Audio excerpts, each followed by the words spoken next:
Hey everyone, welcome back to Travis Talks Books. Today we're going to be diving into a children's book. We're going to be talking about Where the Wild Things Are by Maurice Sendak. This book falls under the children's picture book, and it was first published in 1963.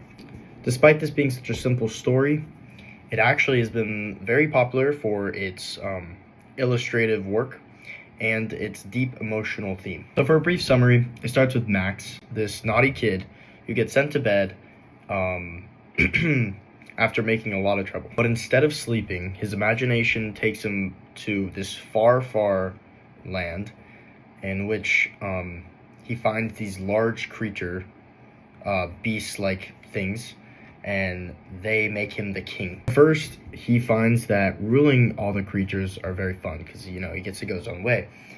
But he soon misses home, and he wants to return because he feels this lonely sense. So he returns, and what waits for him back at home is his dinner, and it's still warm. So the book, Where the Wild Things Are, is not just about the adventure, but it's also about the themes of your emotions, of love, hate, resentment, rebellion, all in your beginning of your childhood. And the book is really good at capturing all of these. Additionally, it goes into the longing for home, comfort, and what it's like to be a kid with all the struggles and like that compaction of emotion that you just kind of can be overwhelmed by. Max, like I said earlier, is packed with all these emotions. He's the main character, and he's wild, and he's just like any other kid would be in their childhood. What's amazing about Max is he's creative, and the wild things that are in his imagination show the chaos and fun in his world, but also the longing for a deeper connection, whether that be with family or friends.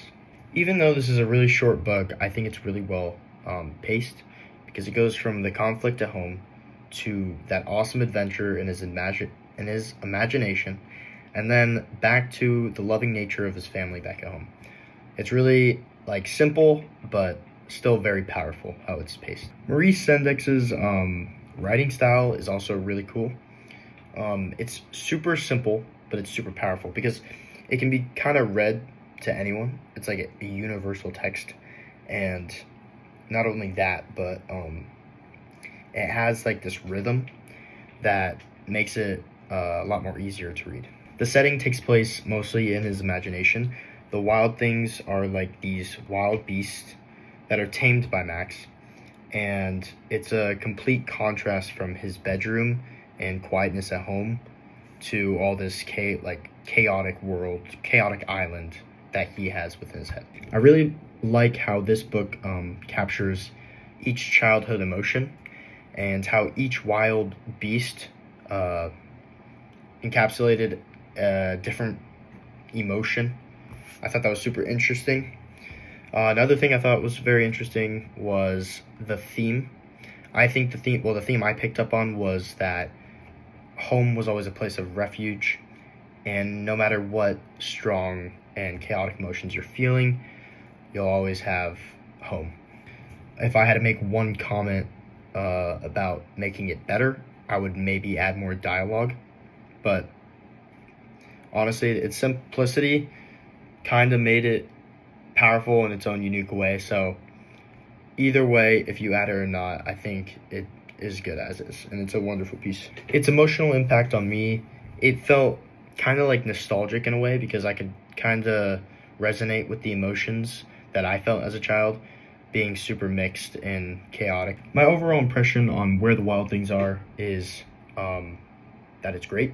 I think that although it's super short and simple, and its theme is simple, it resonates with me very well, even now, and it sticks with you.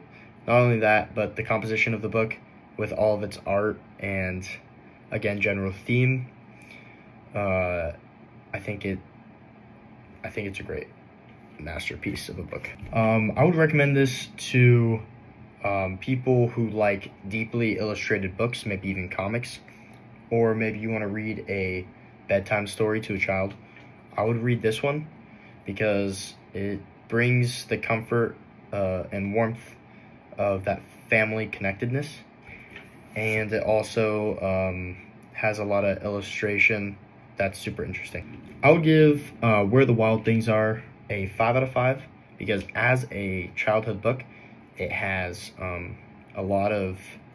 a huge emotion factor where it talks about each emotion. It's timeless in a way because almost any age can read it, and the illustrations are extremely interesting and complements the meaning of the book. What do you guys think of Where the Wild Things Are? Let me know down in the comment section below. I'll see you guys next one.